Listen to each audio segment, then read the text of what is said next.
বন্ধুরা চলো যাই টাকা ছাড়া ইন্ডিয়া।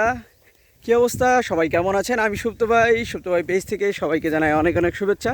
বন্ধুরা আমি এখন যাচ্ছি কিন্তু আমাদের পার্শ্ববর্তী দেশ ইন্ডিয়ার বর্ডারে। এখানে কিন্তু বর্ডারে ক্রস করতে অর্থাৎ বর্ডারে ঢুকতে কিন্তু কোনো টাকা লাগবে না। আমি আজকে আপনাদেরকে টাকা ছাড়া অর্থাৎ বিনা পাসপোর্টে বিনা ভিসায় কিন্তু ইন্ডিয়ার বর্ডার ক্রস করে আপনাদেরকে দেখাবো এবং ইন্ডিয়ার বর্ডারে কিন্তু যাচ্ছি। আমি এখন যে দিক দিয়ে যাচ্ছি আসলে বিভিন্ন ক্ষেতের ভিতর দিয়ে একটু আঁকাবাঁকা মেট্রো পথ দিয়ে কিন্তু আমি যাচ্ছি সেই ইন্ডিয়ার বর্ডারে।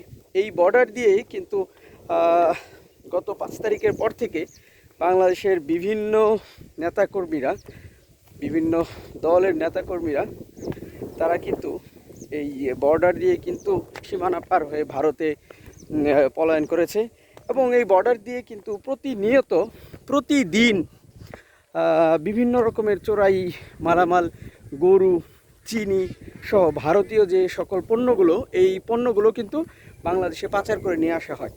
তো আমি এখন যাচ্ছি সেই ইন্ডিয়ার বর্ডারের কি অবস্থা দিনের বেলা আসলে বর্ডার ক্রস করা খুবই কঠিন।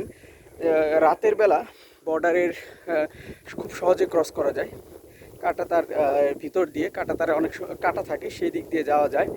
তো আমি আপনাদেরকে দেখাচ্ছি যে আসলে ইন্ডিয়ার বর্ডারে যাওয়া। দেখেন আমি এখন যাচ্ছি যে সাঁকুটা পার হয়ে আপনাদেরকে দেখাবো যে এইখান দিয়ে আর কিছু দূর গেলেই কিন্তু আসলে ইন্ডিয়ার বর্ডারটা পাওয়া যাবে।